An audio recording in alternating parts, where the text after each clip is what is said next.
এভাবেই তৈরি হয়ে গেল আমার আজকের মজাদার রেসিপি। আমি মর্জিনা। আসসালামু আলাইকুম সবাইকে। সবাই কেমন আছেন? বাজার থেকে নিয়ে আসলো কিছু পুঁইশাকের বিচি, আর এগুলো আমি কেটে ধুয়ে রাখতে রাখতে বা রেসিপিটা তৈরি করতে করতে ভাবলাম আপনাদের সাথে একটু গল্প করি আর আমার রেসিপিটা তৈরি করি। যখন খুব ছোট ছিলাম তখন বাবার কাছে বায়না করতাম রঙের জন্য। বাবা এনে দিত না, বরং অন্য কিছু দেখাতো প্রাকৃতিক নিয়মে। বিশেষ করে যদি শীতের মৌসুমি হতো তাহলে এই পুঁইশাকের পাকা বিচিগুলো নিয়ে আসতো, আর বিভিন্ন জিনিসের ভিতরে রস করে দেখাতো, খাতা কিংবা কিছুতে রং করে করে দেখাতো। কিছু তখন বুঝতাম না, কিন্তু ছোট বয়সে রঙের ব্যবহারটা ওইভাবে আমি শিখেছি। কি বোকা ছিলাম, তাই না বলুন?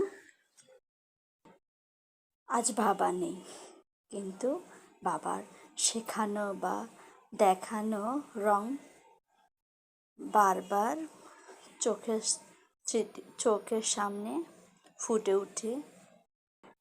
আমার মতো এরকম গল্প কার কার সাথে মিলে গেছে কমেন্ট করে জানান প্লিজ।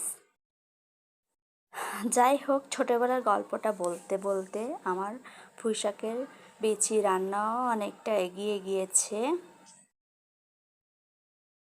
আসলে ছোটোখাটো এরকম গল্প সবাই জীবনে কোনো না কোনো রূপে সত্যিই রয়েছে।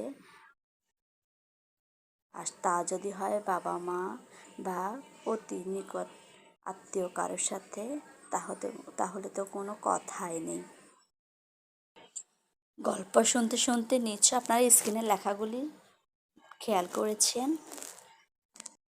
আর এইরকম আরও নতুন নতুন গল্প যদি শুনতে চান আপনারা আমার চ্যানেলে অ্যাড হয়ে যান।